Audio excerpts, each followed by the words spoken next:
You see, the thing is that the Force is not properly explained in full application with real life, so people just think it's some made up thing.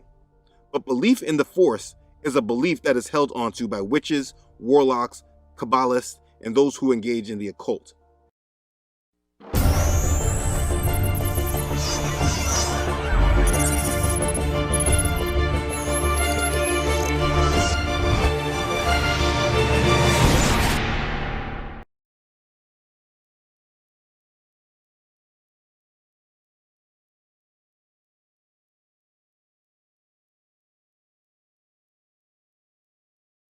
This is what the religion of the Jedis is. That's what the belief in the power of the Force is. It is an esoterical New Age religion, and the reason that it's being presented is twofold. Their goal is the destruction of Christianity and the advent of a new global religion. The Force is actually demonic powers manifesting in the physical realm. When you say, "May the Force be with you," you might as well be saying, "May Satan be with you." What George Lucas is presenting in his films is a way of spreading the one world religion, in which the narrative is that all religions are borrowing from the same stories, just told in a different way. He says this himself. When the film came out, almost every single religion took Star Wars and used it as an example of their religion. And were able to relate it to young people and saying this is what, and relate the stories specifically to the Bible and relate stories to the Quran and the Torah and things. And so it's like, if it's a tool that can be used to make old stories be new and relate to younger people, that's what the whole point was.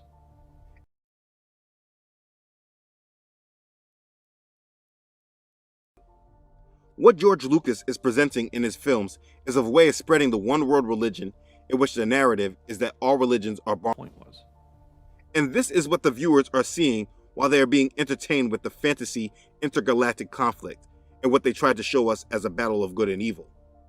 Occultist Alice Bailey, a former theosophist, is one who teaches about God and the world based on mystical insight. In her book, Problems of Humanity, she spoke about this goal, which she channeled from an ancient spirit guide named, I don't want to say his name.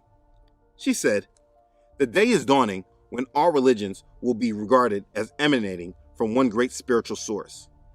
All will be seen as unitedly providing the one root out of which the universal world religion will inevitably emerge."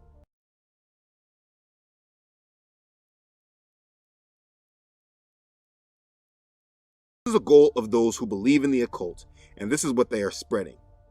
As a believer in the way lives their life with the intention to spread the gospel, those who believe in the occult, especially at the highest levels, their goal is to spread their occult beliefs and merge all religions. I speak about this more in depth in my video about the coming one world religion. If you have not watched this, watch this after the History of Religion Part 1. Star Wars is presenting a new age religion that is completely surrounded by the occult. If you follow all 10 of the movies with this thought in mind, it is easy to see how they are pushing new age occult beliefs as a way of harmless thinking that can lead people to enlightenment. And that is the religious aspect of the Force. The occult magician believes that they can make the universe reflect their inner thought through rituals and other practices, similar to Luke's mastery of the Force. And that's one reason why his story was so prevalent within the series.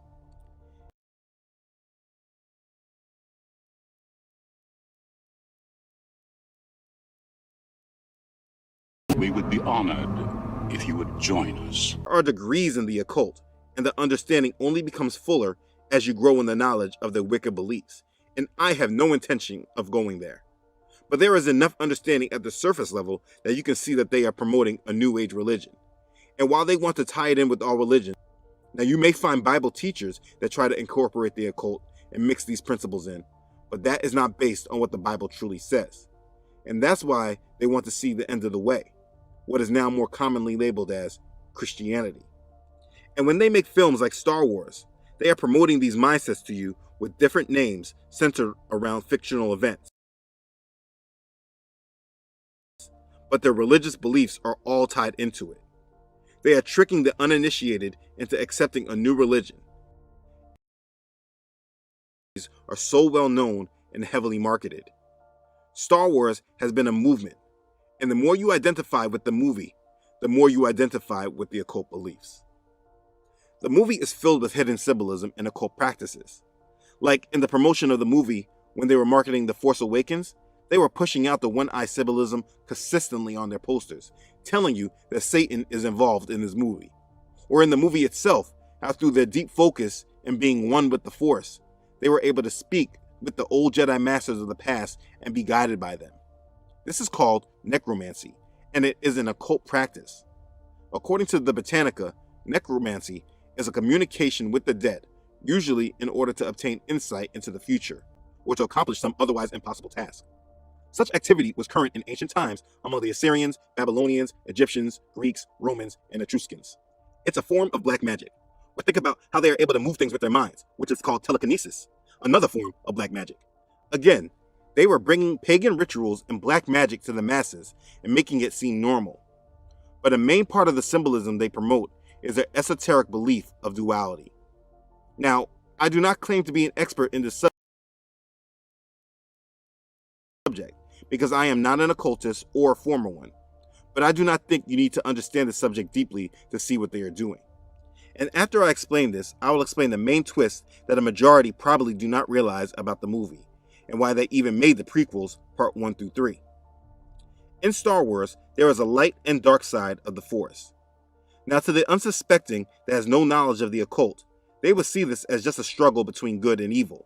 The light is good and the dark is evil. But that is not actually what the movie is presenting. That is what our conscious minds are interpreting. But our subconscious minds are being filled with a much more sinister idea.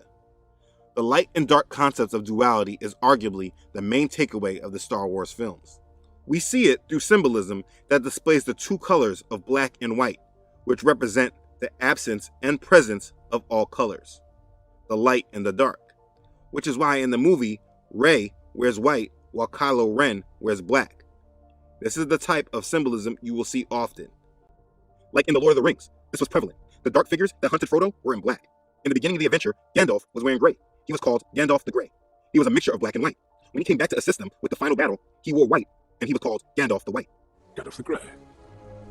That was my name. Gandalf. I am Gandalf the White. It's satanic imagery that is prevalent in much of our culture. You probably see it often, but are not able to identify what is being presented to you. A familiar symbol that displays this is of the yin and yang, which demonstrates that both sides of the spectrum are to be found in all things. Philosophers oftentimes believe the concept of duality was created by mankind in order to make sense and categorize things. It's that you can't have good without evil, and there should be a balance of both. This is a teaching that should be taught by itself, because it is very deep. In terms of the tales of Star Wars, the dark side is the path one takes to achieve condemned and unnatural abilities. And we are led to believe that the Jedi Order is the side of good. But that is not what they are truly saying. The entire aim of the tale in Star Wars is that of a reconciling of opposites. Star Wars has an occult flavor of Gnosticism. Gnosticism is an early esoteric version of the Christian faith that believes in the importance of merging good with evil. They believe that we are all connected. This form of thought is a promotion of Lucifer. Aleister Crowley taught that Satan was the true savior and not the enemy of man because he knew good and evil. And he taught initiation through sayings such as, know thyself. But in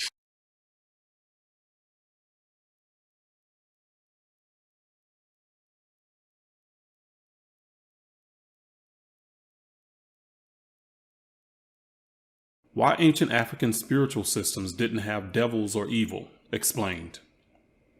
In African spirituality, there were no devils or Satan. As spiritual science, there was only energy that was naturally polarized as opposites within creation. There was no room for a make-believe monster in African spiritual systems. Within the ancient Kemetic spiritual tradition, the soul as an energetic being of light is the true you. The true you incarnated to learn, raise its level of consciousness, and transmute negative physical experience into its polar opposite of positive energy. By doing this, the body will become a vessel in which it learned to trust the eternal soul. The result of the symbiotic relationship would produce a person that is at peace and balanced. the main opposition to this is the biblical teachings that come directly from the Bible. Whatever begins to exist has a cause. Yahweh began to exist. Therefore, Yahweh has a cause. Some scholars hold that the Hebrew god Yahweh was introduced into the Canaanite pantheon from the land of Midian, that's northwest Arabia, where Moses first confronts him in Exodus 3. Known as the Midianite or Kenite hypothesis, the idea is that the Midianites were the original worshippers of Yahweh, who made their way into southern Israel via trade routes between Egypt and Canaan. The Lord of hosts will do battle for us. Behold his mighty hand. The first historical mention of Yahweh is from an Egyptian inscription from the time of Amenhotep III around the 14th century BC, which reads, "Land of Shazu of Yahweh." The Shazu were Semitic nomads from northern Arabia, the land of Midian.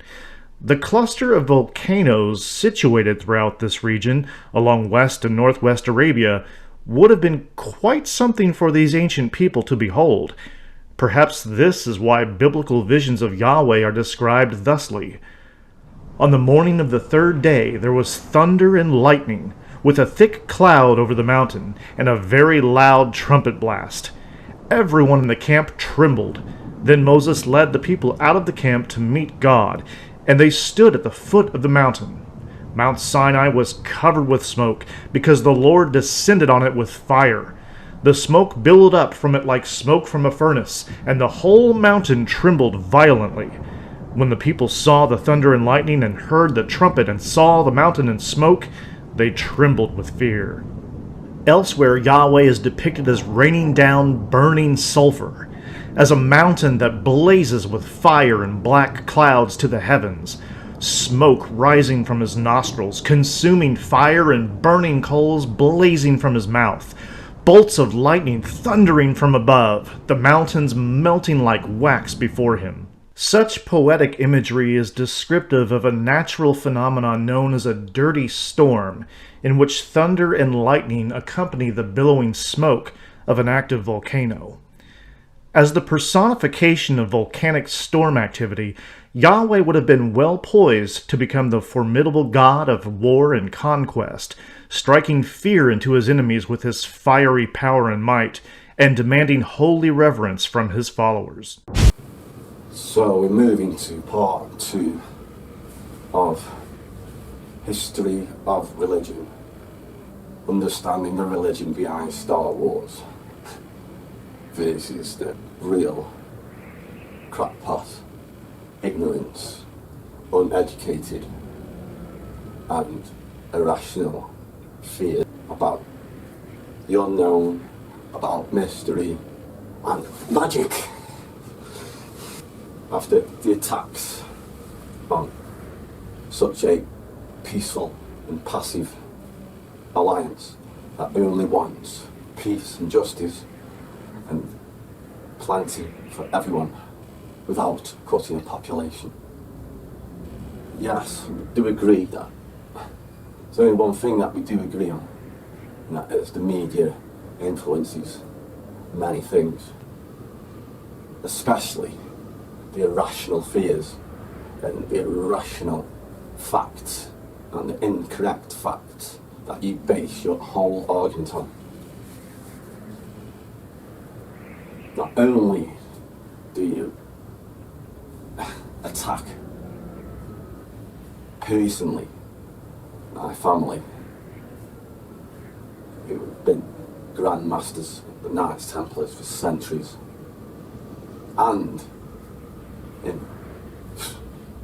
umpteen books claim that we are the bloodline of your Christ. But am I asking you to kneel in front of me? Am I asking you to bow in front of me? He failed in his quest. He was one of us. He was an initiate of the mystery schools, Egypt. Whether it's bloodline, that remains to be seen. But I didn't hold any special reverence if he was. And why wouldn't he have a wife and children? In fact, it would be abnormal for a teacher, for anyone to listen to him, not to have experienced 30s and be a 40-year-old virgin nearly.